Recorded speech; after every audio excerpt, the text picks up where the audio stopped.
morning and welcome to year number 4 of Pitt to the Point. I'm Risa Campbell. And I'm Morgan Wilfong. Pitt to the Point is your weekly 1-hour news and magazine program that airs live from the state-of-the-art Pitt studios. Pitt to the Point covers everything from the University of Pittsburgh to the City of Pittsburgh, as well as national and international events, news, people, and stories. We're back with your favorite segments such as Alumni Spotlight and Clubbing at Pitt, which showcases one of our amazing student-run clubs here. We'll feature stories from our incredible University of Pittsburgh regional campuses, and Crossing Over at Pitt is back to show you how different departments at Pitt collaborate on the most innovative teaching in the country. We also have some new segments too. MVP, Most Valuable Professor, features, and you'll love our Pitt in the Wild feature. And we'll be joined live by our affiliate college and high school partners and their student anchors who will tell you what's going on in their schools and their communities. Now, we're statewide from Pittsburgh to Lancaster to Philadelphia.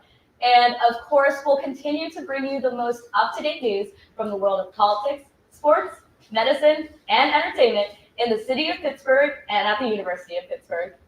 This past Tuesday in Saudi Arabia, United States and Russian officials are pushing for new elections in Ukraine and proposing a peace agreement. The groups are seeking terms for a peace agreement and are negotiating a meeting with President Donald Trump and Russian President Vladimir Putin. The framework involves a potential ceasefire followed by elections. UK President Volodymyr Zelensky claims that Ukraine would never accept peace terms negotiated by the US and Russia without involvement from its country. President Zelensky has stated that Ukraine's security must be prioritized in any peace talks, warning that a deal brokered by Washington and Moscow alone would undermine Ukraine's independence. Global leaders continue to debate the feasibility of a peace plan as the war nears its third year. Is this the beginning of the end of the war? We're ready for peace, but our peace for our country is all our country, all our territory. That's why we are fighting against Russian aggression.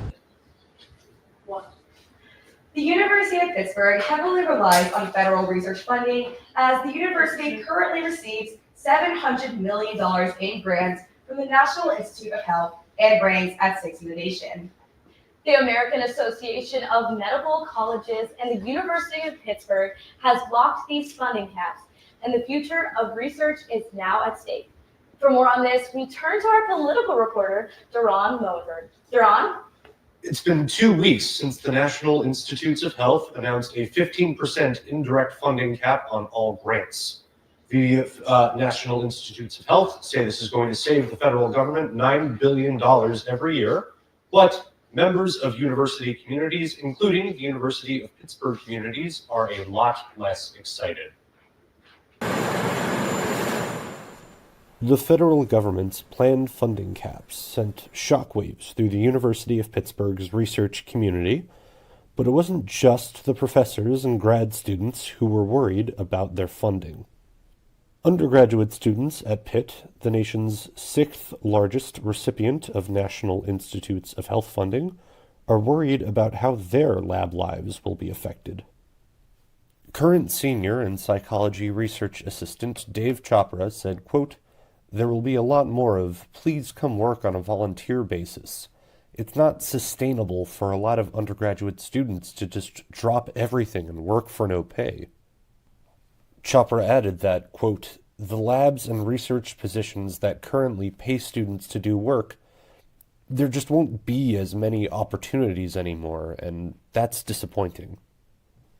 The cap's effects won't be limited to undergraduate research either. Some students are worried about how their classroom experiences will be affected by the changing ongoing research.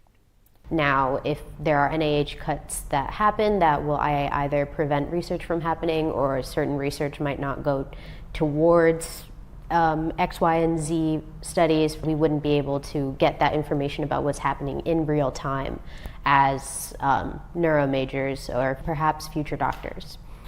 The planned indirect funding caps have been blocked by Massachusetts District Judge Angel Kelly, but all 3 lawsuits revolving around the cuts are currently pending.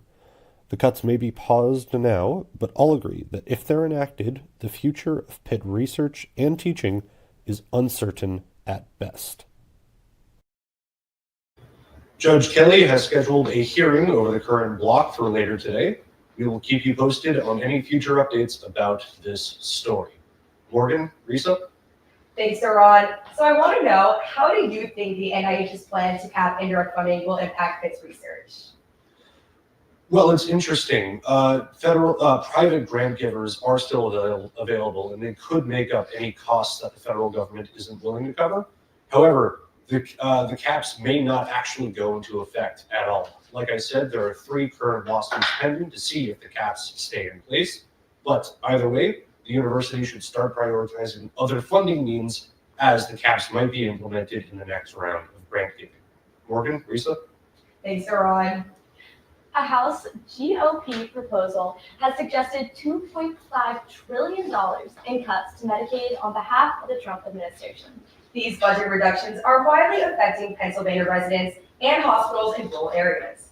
Medicaid currently ranks 5th in the nation for rural populations and is vital for providing health care to the state. More than 37% of children in rural areas of Pennsylvania rely on Medicaid for their coverage, and more than 1.7 million people total live in these areas. The future of Pennsylvania relies heavily on this proposal, as rural residents already tend to have worse health outcomes, including higher maternal and infant mortality rates. There have been concerns surrounding the hearing of a possible closure of some of the Penn State branch campuses. These satellite campuses have been successfully run and have produced many degrees. However, it was said that the problem was that they lack sustainability. Penn State currently has a total of 19 campuses, including Abington, Brandywine, Greater Valley, and Lehigh. With the hearings of the possible closures, there have been some talk among students and staff about the impact that these closures will have, and it raises concerns for their futures at Penn State. Their hopes are that they won't have to find another job or another campus to finish their degree. With so many newsworthy events happening on campus, they can be hard to keep up. That's where our newspaper, the Pitt News, comes in. Here are the top headlines from our award-winning newspaper. It is the Pitt News on Pitt to the Point.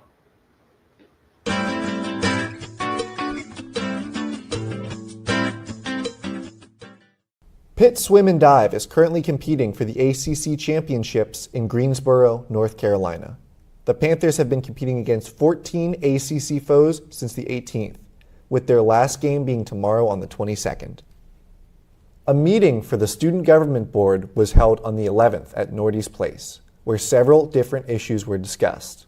Students for Justice in Palestine raised concerns as 2 questions they had submitted to the Student Government Board had been rejected. The board also introduced a resolution aiming to limit single-use plastic water bottles, as well as new improvements for student renters. President Donald Trump has begun his rollback of anti-discrimination policies, some of which are beginning to affect University of Pittsburgh unions and bargaining contracts. The policies were enforced to protect employees with federal contracts from job discrimination on the basis of race, color, religion, sex, or national origin. You know, diversity, equity, and inclusion, what do these things mean? They mean that students and faculty and staff have equal opportunities to access educational opportunities, to access jobs and benefits. It's still illegal for an employer to discriminate against someone on the basis of their race or their gender. It's still required that employers and other organizations provide reasonable accommodations for people with disabilities. As of 7 p.m. on Sunday, Salem's Market in Pittsburgh's Hill District has temporarily paused. This family-owned business committed to providing fresh food to all families while building bridges to equality opened only 1 year ago. Our business and technology reporter Jacob Gordon filed this report on a popular grocery store in the Hill District that is closing even after the Urban Redevelopment Authority approved $1.4 million to help open Salem's Market. It's now leaving potentially hundreds of shoppers in the dark. The Hill District of Pittsburgh, an area already with very few grocery options, is closing a major store for its community. Salem's Market, located on Center Ave, opened just over a year ago in February of 2024, but at least for now, it's closing its doors to customers. I'm a little disappointed that it's only been here for not even a year, and they're closing. I'm a little bit upset about it because it's convenient for me and my family because we live up the street. We have to go to Giant Eagles and get Ubers and jitneys, and when we could just walk down the street. A spokesperson from the market said in a statement that a couple weeks ago, the owner of the store met with community members and told them that they would have to go on an operational pause indefinitely and that it would allow them to restructure.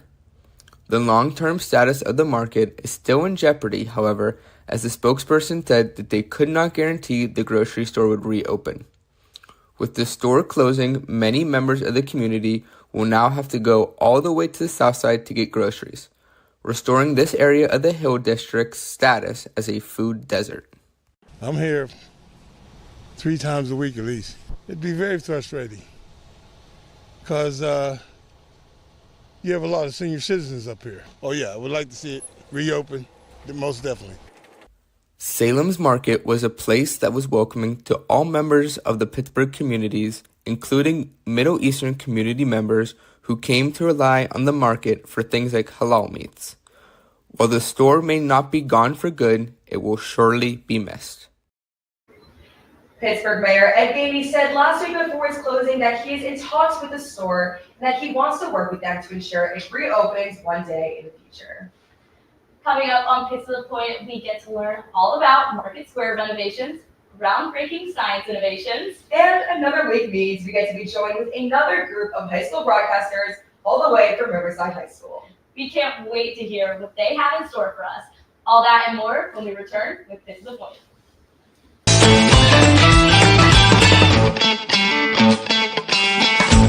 Part of the University of Pittsburgh is the Cathedral of Learning. There's a lot you can say about this place. Gritty? Well, we prefer tough. Resilient. Innovative, of course. We are part of the city that built the backbone of America, and now we're making it bend and flex in every which way. Your time at Pitt has also prepared you for what is possible. But there's one thing you can't deny. When the world needs something, we find a way to give it to them. Whether that's defeating a crippling disease, Salt's exhausting labors had paid off, or fighting off the world's next life-threatening illness, we focus our eyes and attention on the ones who need us most, day in and far out. The Pittsburgh Panthers are the National Collegiate Champions. So the question we have to deal with is, can we work and build together even when we're different? All this comes naturally when you've built a foundation on community in a city that feels more like a family at a time when there's basically no other choice. So yeah, there's a lot you can say about this place. But this is what we know.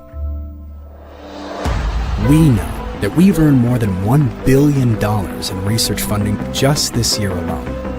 We know that we're breaking ground for more groundbreaking innovation. We know that if you throw a problem our way, we'll do the work to solve it. You are here, standing, greeted by the end of one journey and the beginning of the next. We know that it's possible at Pitt.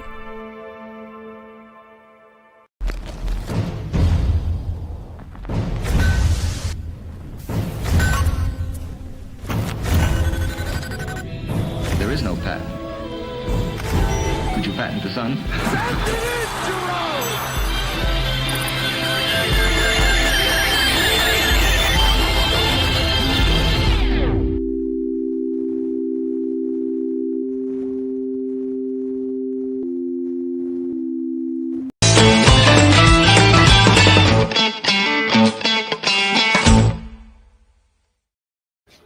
Thanks for tuning back in to Pitt to the Point. Happen to watch a story today that piques your curiosity? Want to find out more about what's going on in Pittsburgh? Visit our website. That's right. If you want to find out more about the world of politics, medicine, business, and technology, and more, log on to pitttothepoint.com. Not only can you see clips from today's show, you can also read about the topics that interest you and more. Check it out at pitttothepoint.com. Market Square is starting its renovations on April 1st and are set to be done before the 2026 NFL Draft. There will be new traffic plans because of the removal of parking lanes and cobble streets where concrete and granite pavers will be put in for a smoother surface. However, these renovations and the changes they have caused have led many businesses to have some mixed opinions. We now turn to our City Beat reporter live from Market Square, Olivia McDonald. Olivia? Thanks, Morgan and Risa. I'm here live at Market Square in downtown Pittsburgh, where in just a short couple of weeks, we will see construction begin as Market Square gets a new makeover. No longer will there be cobblestone roads or parking lanes, but soon a smooth path filled with concrete and granite. With the new approval of Market Square's renovations, many businesses and restaurants have many different thoughts about what will happen come April 1st. This renovation is a part of Governor Josh Shapiro's $62 million investment and 10-year plan to give downtown Pittsburgh a makeover. I think it'll be great for businesses around here. I think there's already a lot of foot traffic as it is, being in the center of the city. New installation of, the Market Square and what they're doing. I think it's going to be really, really good, and we're going to be even busier. And hopefully this could be a spot just like the North Shore, the Strip District, Lawrenceville, where people come to hang out, have fun on their off days, and enjoy their time in the city. I don't think it will affect our business because we are established and we have been in Market Square for the last decade. I think some other newer businesses may suffer, but I'm trying to stay positive. I don't think it'll hurt business now that they're keeping part of the square open. I do think there are other priorities in Market Square regarding safety and security that they should probably take a look at, but we'll see. I would think that it would have a greatly positive effect on the city. Market Square is definitely one of the places where, it's a vital part of downtown. And I think it's important that, that they're doing this, for Market Square, and all the businesses are hopefully going to benefit from this project.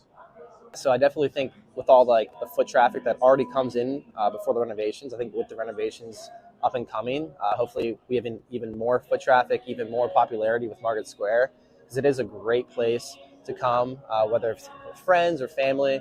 So hopefully this new project they're having, I think it's going to be great for us, and hopefully a lot more people in the door for us that, that love golf and, love to have a good time. Construction will begin as early as April 1st, as the city has high hopes to get it done and ready, as Pittsburgh is planned to host the 2026 NFL Draft next April. Live from Market Square in downtown Pittsburgh, I'm Pitt to the Point City Beat reporter Olivia McDonald. Morgan, Risa. Thanks, Olivia. And so we were wondering, do you think these renovations will attract more people to the area? I think these renovations will definitely attract more people to the area, especially making the square more modern. And with the draft coming up, we will have more people coming to visit, and more businesses will have more people to join them. Morgan, Risa? Thanks so much, Olivia. For the very first time, Smithsonian is making its way to Pittsburgh, as middle school kids in Hazelwood are learning all things science through hands-on activities. From DNA to renewable energy and so much more, these students are making stellar progress in shaping the future of science, bringing us to the subject of today's Crossing Over at Pitt. Pittsburgh's Hazelwood neighborhood, once home to steel mills, is now transforming into a biotech hub. But the change isn't just happening in new buildings. It's starting in middle school classrooms. That's all it is. Just the order of the middle part there that determines if something is a strawberry or a dog or a maple tree, for example. The University of Pittsburgh and Smithsonian have launched a first-of-its-kind program, bringing advanced biotechnology labs directly to Hazelwood middle schoolers. My immediate role was really around science education. So how do we support community members thinking about the science that's sort of really relevant to them? Inside these classrooms, students aren't just reading about science. They're extracting DNA and creating biofuels, experiments typically reserved for university labs. they have created curricula that is both standardized in terms of meeting science standards, but can be modified for your local community. So like the Potomac River and the pollution crisis that happened there, which obviously is easily transferable to the Pittsburgh area and our three rivers and our own sort of history with pollution there. So there's opportunities for both making it locally relevant, but connecting it, to the broader science standards. As the neighborhood's BioForge facility takes shape, these students are getting early access to the biotech skills that could shape their futures here. One of the goals of Smithsonian is really to have the students see themselves as problem solvers and being part of the scientific community.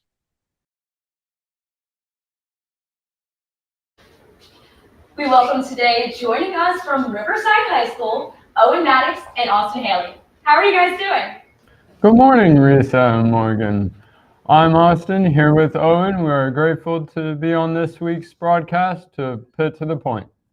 Riverside High School is an hour north of Pittsburgh, and this year's graduating class consists of 100 students. Today we have a spotlight that features one of our elective classes.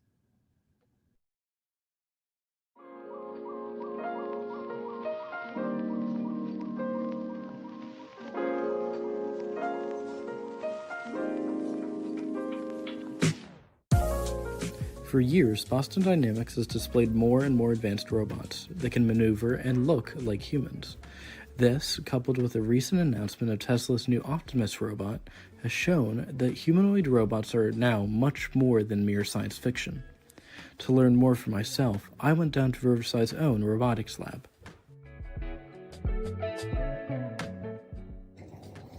So how do you describe robotics? I would describe it as a mixture of engineering and programming. So we come up with design, try to build it, and then we have a computer in that robot that we program and it tries to follow our commands. Programming is what allows robots to function. They can be programmed to complete sequences of actions or to react to commands given by a controller. While Riverside's robots are a bit simpler than the ones I mentioned before, they can still be programmed to complete very impressive feats. Riverside's Robotics Club also takes part in robotics competitions, where they test their skills against other schools' robots. Whichever school's robot performs best, wins. So good luck out there, Riverside. So Austin and Owen, this looks like such an amazing class, and I need to know, are you guys involved in the class? I am involved in the class. I have it third period. And I am not in the class. Well, that's awesome. And so Austin, even though you might not be involved in the class right now, is this something you might be considering in the future? So I'm a senior, so I won't have the chance to take it in the future. But I have taken computer programming and some other elective classes. That sounds awesome. I mean, robotics sounds like such a hard thing to do. I could never do it. So I have to know, Owen, what are the challenges that you might face with this class? So some of the main challenges that you find in it is troubleshooting with coding, creating the right programs for the right job.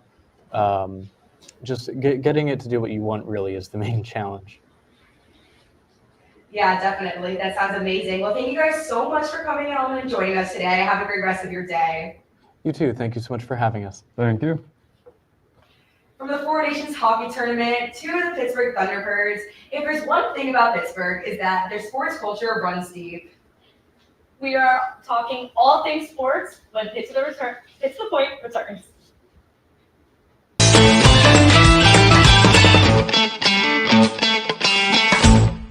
You have to throw caution to the wind. Know you're capable. There's possible. The University of Pittsburgh. And then there's our kind of possible. The kind that changes the face of medicine, tech, and learning. It might have been called a miracle. Because when we say it's possible at Pitt, we mean it. And the proof is in the people. Like Rachel Fairbanks, our top of the class and top of the game athlete of the year, who's serving nothing but excellence. Fulbrights, we're full of them. From BB to Jasmine to the next 250, including 10 in the past year alone. It's really part of that bolstering of our global reputation. Possible lives inside everyone at Pitt, from every corner of every campus. Like the McGowan Institute, where they are rethinking, researching, and completely revolutionizing how the body heals through a novel approach to regenerative medicine. All led by visionaries like Dr. Chandan Sen. You can generate tissue types without using stem cells. And now we know that is possible. That will completely change the paradigm of healthcare. Our kind of possible paves the way through selfless action and giving. We all come together with a shared goal of giving today to transform tomorrow.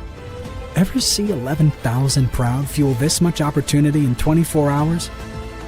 We have, and you're about to see it too, in the progress all around you, as our people continue to bring our vision and our promise to life in newer, bigger, and bolder ways. It's possible at Pitt. Someone a long time ago had an idea that we could change the way we do things. What if you had over 30,000 big thinkers and believers behind you, and $1 billion in research to make it happen? With a will that never quits in a city connected to everything. Well, you'd probably find yourself doing something truly incredible.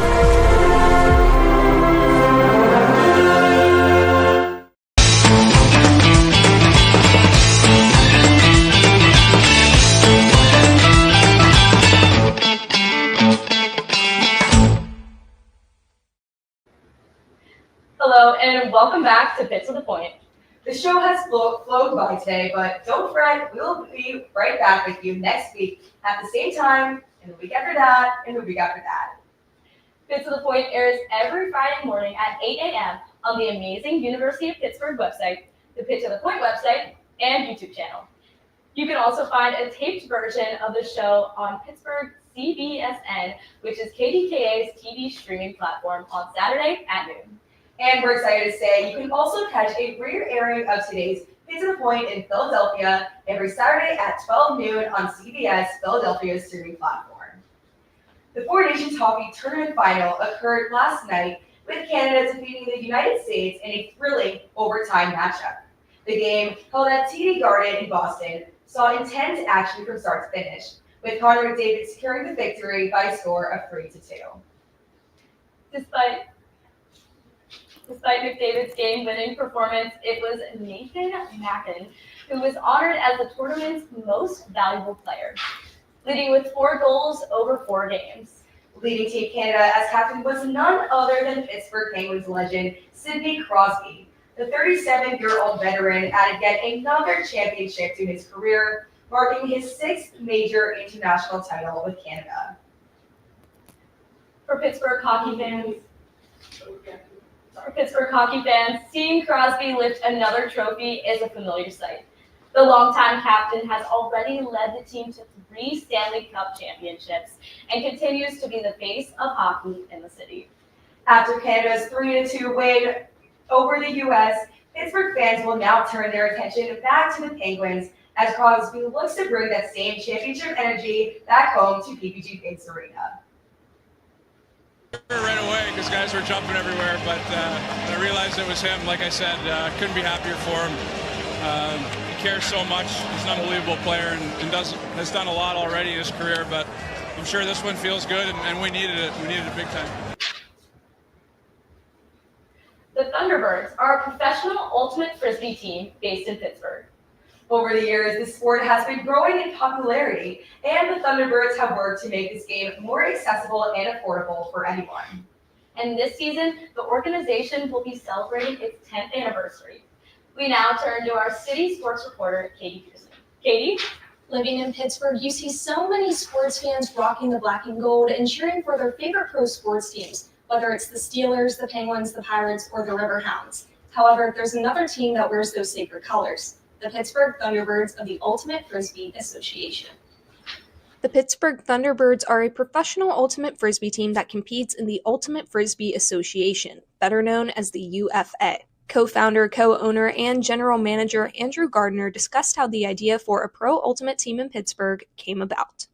Well, the University of Pittsburgh is actually a national powerhouse in ultimate frisbee, so they're really, really good. They won national championships in 2013 and 2014, so they're called Pittsburgh and Sabinur. And right around the time when I had graduated, the American Ultimate Disc League at the time was looking for teams. We were looking in the market as a Northeast Ohio kid. We looked at Pittsburgh as a perennial powerhouse and decided we thought that this would be a really good market to establish a professional frisbee team. And since the team's creation in 2015, their goal has remained the same: to spread the sport of ultimate frisbee. Well, we want to expand and grow the sport of ultimate frisbee. I think it's a really awesome sport that not a lot of people know about. We think we can get to that level of being right up there along the major four, but that's part of the reason why we do this, is just to show folks that it's a really great sport. It's very accessible, it's affordable, and we're just trying to expand that footprint.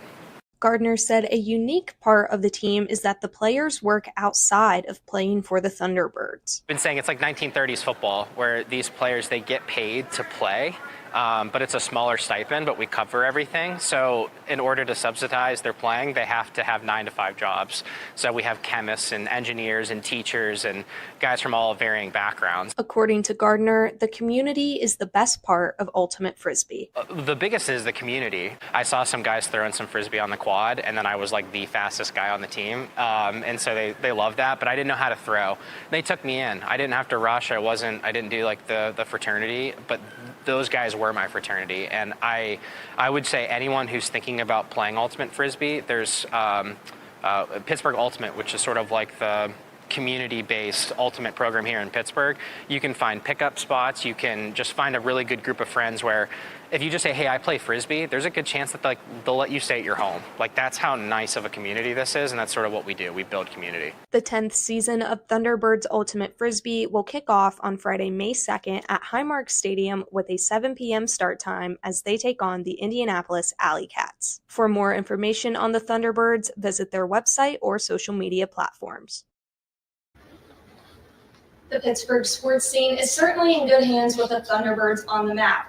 And while everyone is buying their tickets to the Thunderbirds home opener, I will be here in the studio learning how to throw my new frisbee. For Pitt to the Point, I'm City Sports reporter Katie Pearson. Morgan, Risa. Thanks, Katie. Now, it seems like you are an expert at ultimate frisbee. Do you plan on trying out the sport anytime soon? Honestly, right now, it's not on my radar. I'm a part of an intramural volleyball team, so that's what I have. But, if the opportunity were to arise, I may give it a shot. I own the frisbee now, so I might as well become the athlete too, right? Yeah, why not? Thank you, Katie. The University of Pittsburgh swimming and diving take on the ACC championships this week in Greensboro, North Carolina.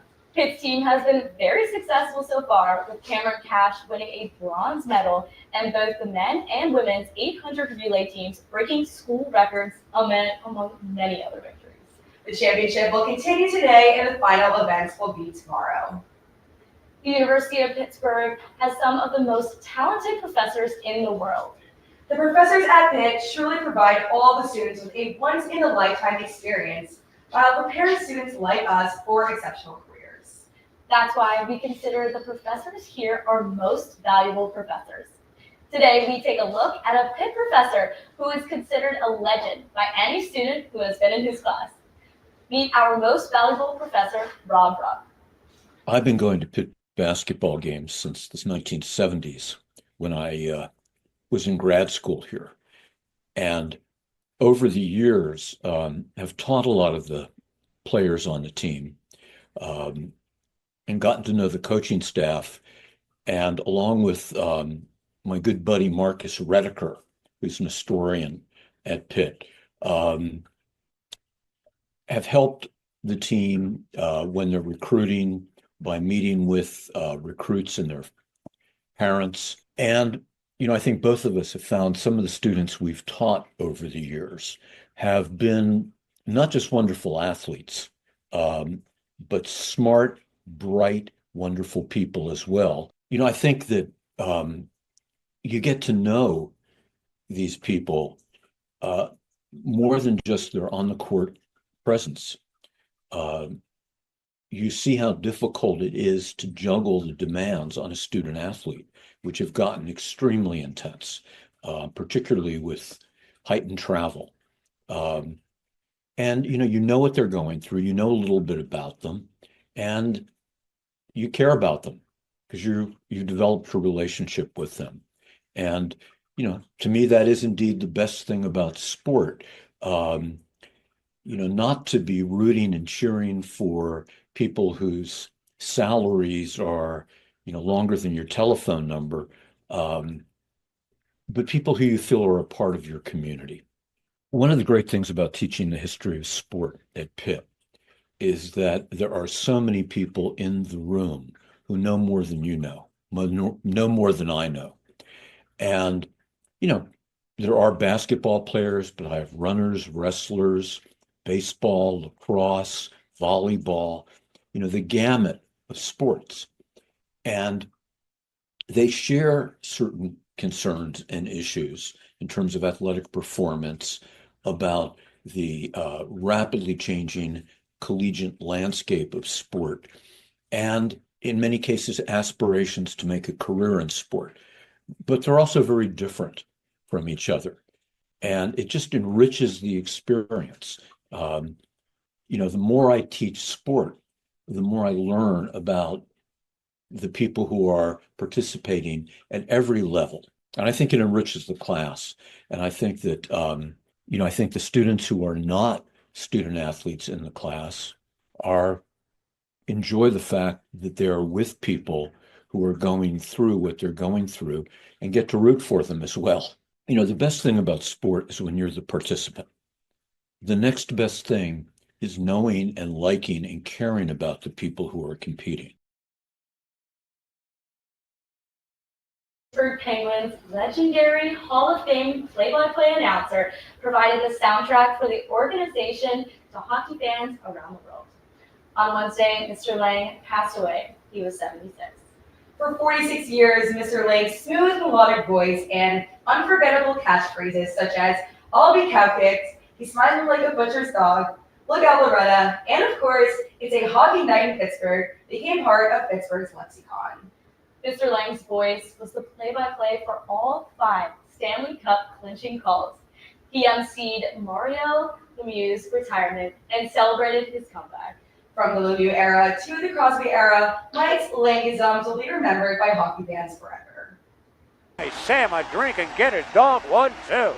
Lemieux trying to get around and does. He walks in alone on Mo, makes a little move. He shoots and scores!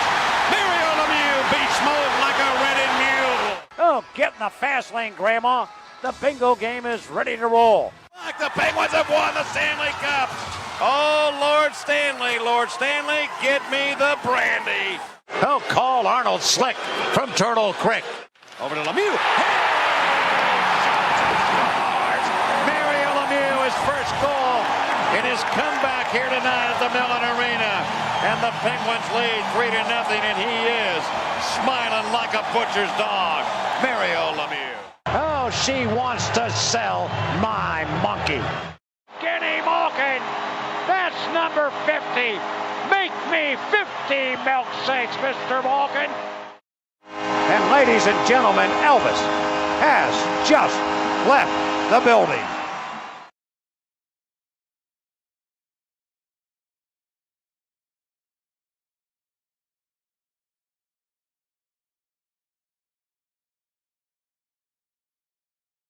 We wear it with pride. Shout it from podiums. Hail to Pitt. Hail to Pitt. And prove it out time and time again. It's possible at Pitt. Now we have an opportunity to give these words even deeper meaning by making Pitt possible for all. Because it's not enough to just welcome one of the largest first-year classes in university history. We must ensure that every student from any background has every opportunity to pursue whatever they want to pursue. Thankfully, there's a plan in place to increase access and affordability and eliminate financial barriers for students in need, to help more upper-class students reach the finish line when they meet unseen hurdles, to go dollar for dollar, matching federal Pell Grants to the tune of more than 139 million big ones, to continue opening doors and kickstarting careers, to expand our programs, enhance our support systems, and meet our students where they are, literally, online, in the workforce, and on multiple platforms. Possibility is what drives us, but let's not forget, students are what make us. They are the ones at the center of our mission. They are the ones who will meet the world's needs. We are the ones who can make their possible, possible.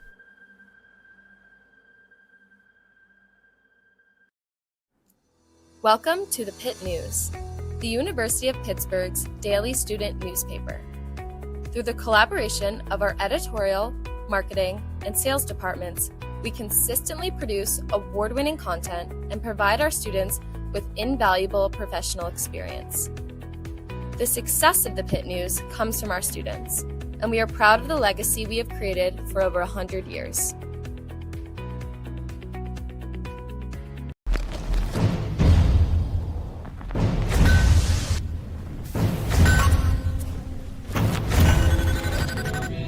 There is no patent. Could you patent the sun?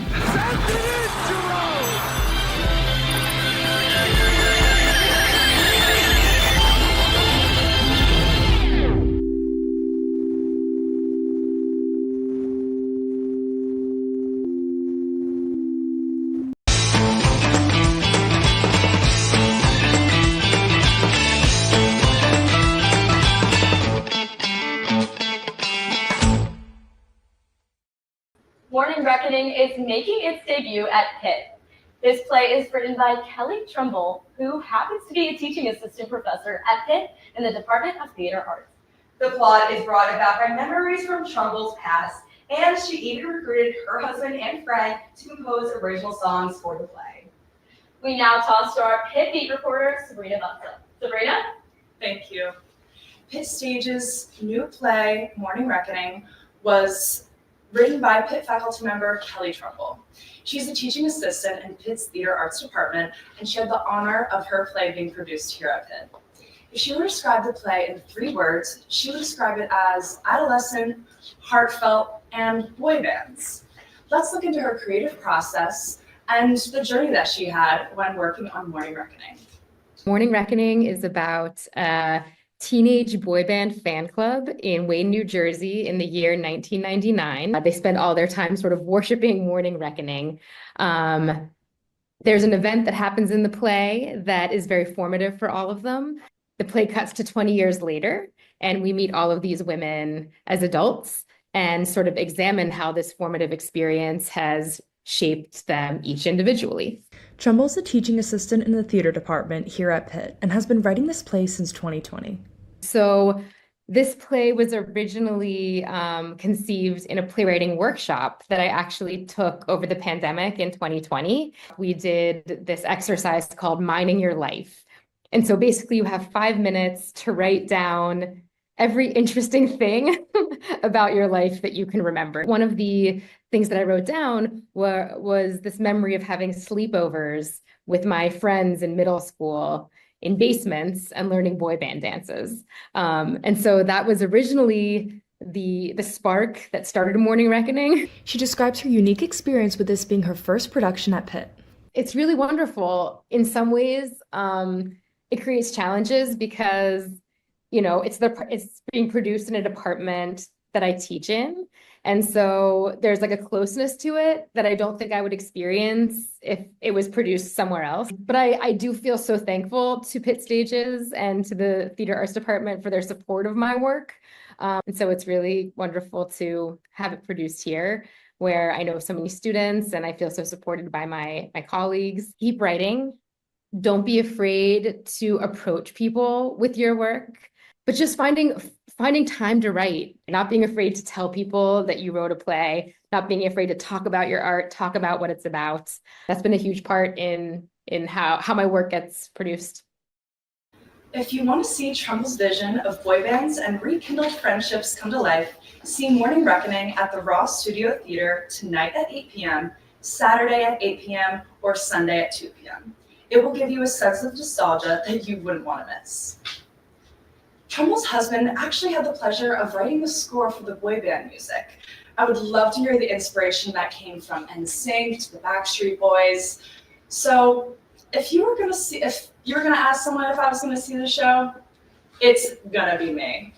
Bye, bye, bye. I'm the Pitt Beat reporter, Sabrina Munsa. Risa, Morgan. Thanks so much, Sabrina.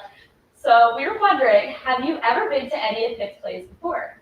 Oh, of course. I am a theater arts minor, so I have the pleasure of having tickets to see every play production that I can.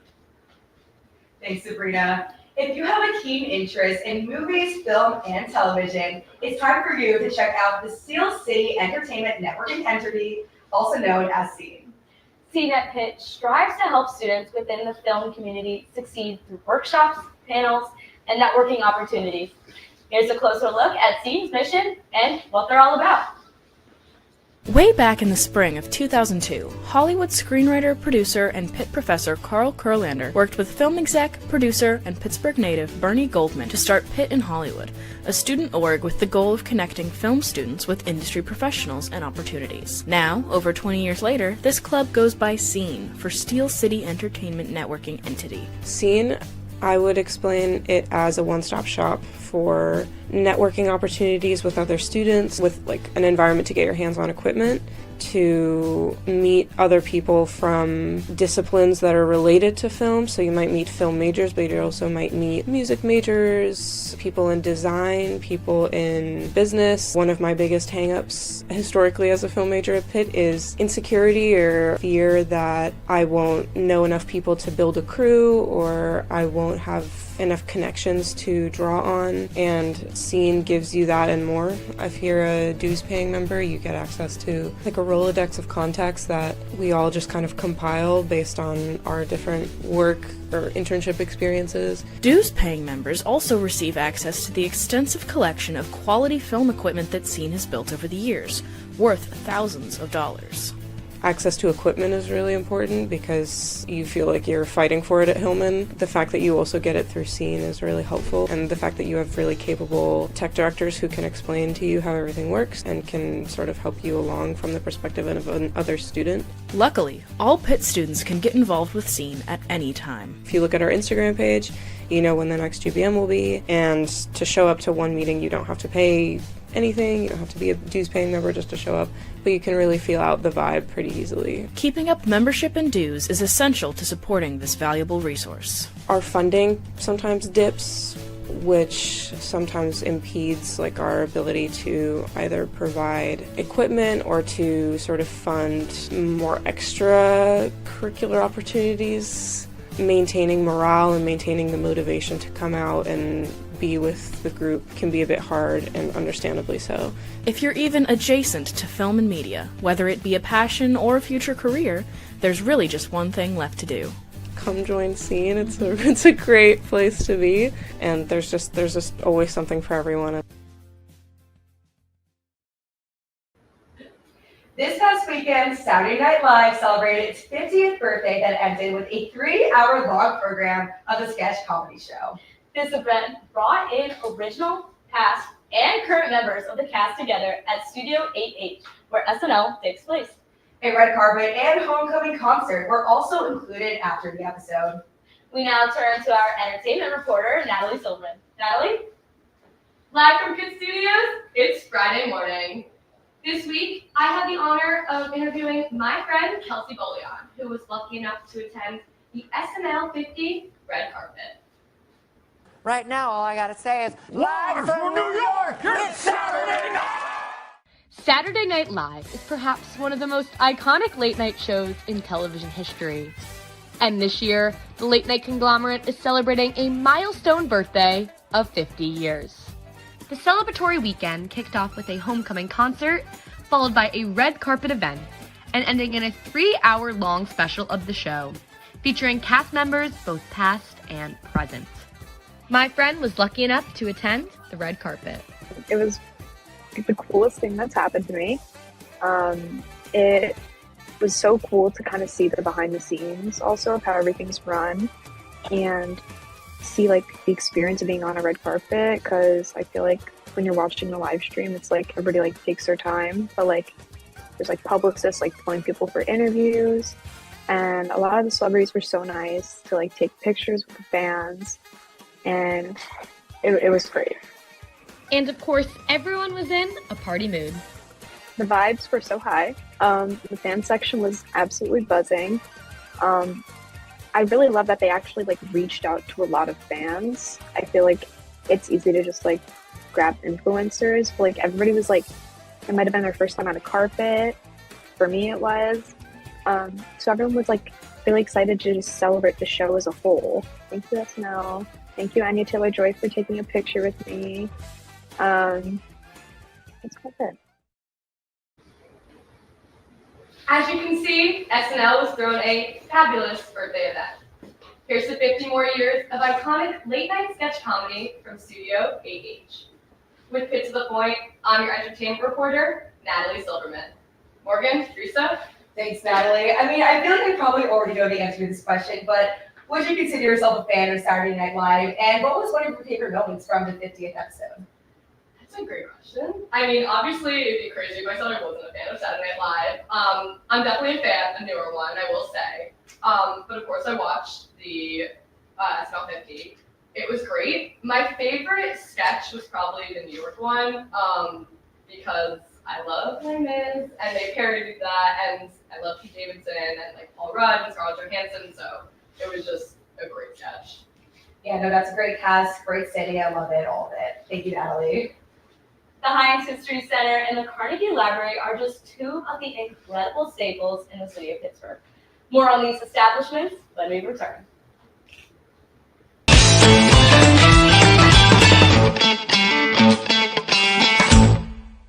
Part of the University of Pittsburgh is the Cathedral of Learning.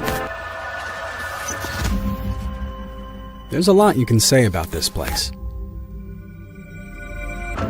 Gritty? Well, we prefer tough. Resilient. Innovative, of course.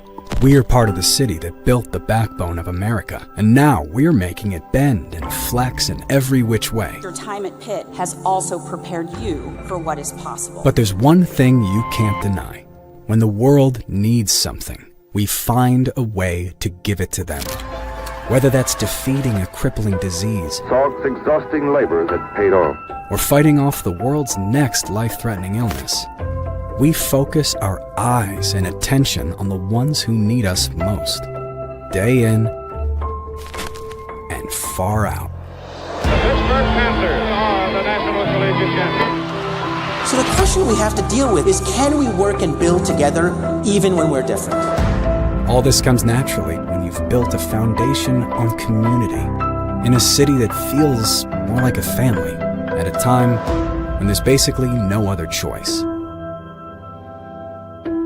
So yeah, there's a lot you can say about this place. But this is what we know.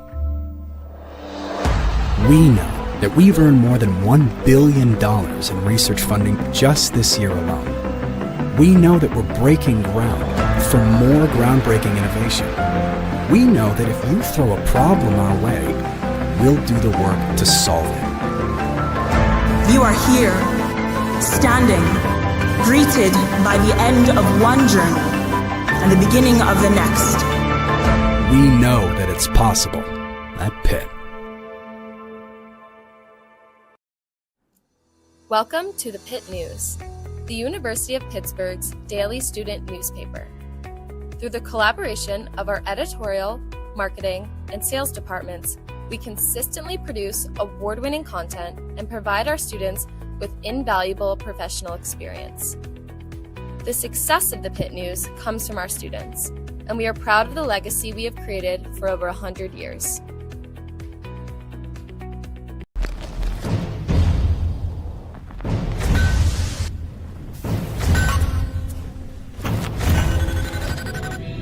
There is no patent.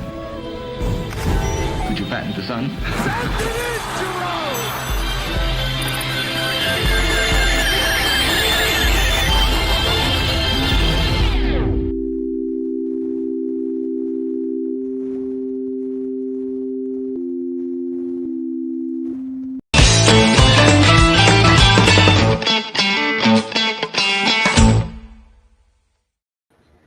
Well, if for some weird reason you missed a segment from Pitt to the Point or missed the show altogether, don't fret. We've got a website for that. The Pitt to the Point website, pittothepoint.com, has all of your favorite stories from politics to sports to entertainment, plus plenty more.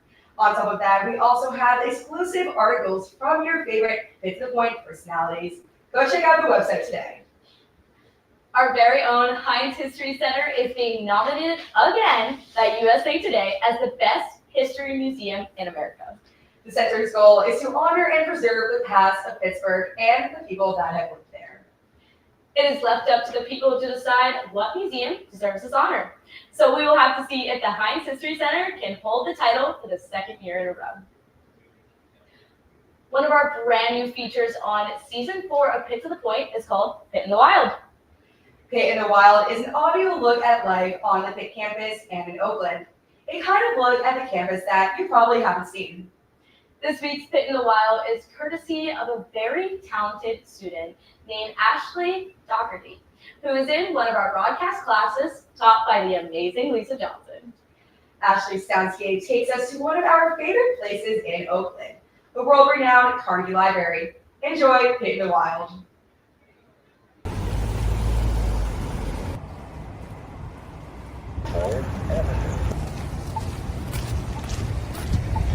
Wait.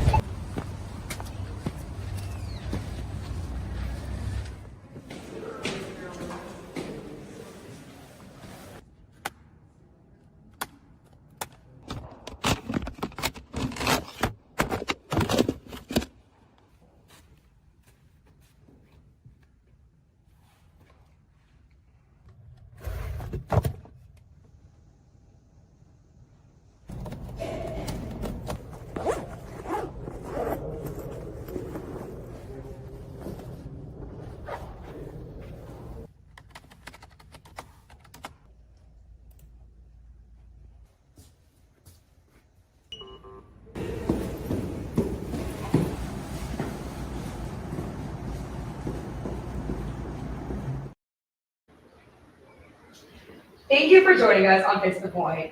For the next 8 weeks, Pitt to the Point will be coming to you live at the same time. You can catch a replay of the show on CBSN KDKA TV streaming platform every Saturday at 12 noon, as well as CBS Philadelphia's streaming platform at noon on Saturday. And please go to our social media platforms, Instagram, TikTok, X, and Facebook. Thank you for tuning in today. Until next Friday, I'm Morgan Wilfong. And I'm Risa Campbell. We'll see you next week on Pitt to the Point.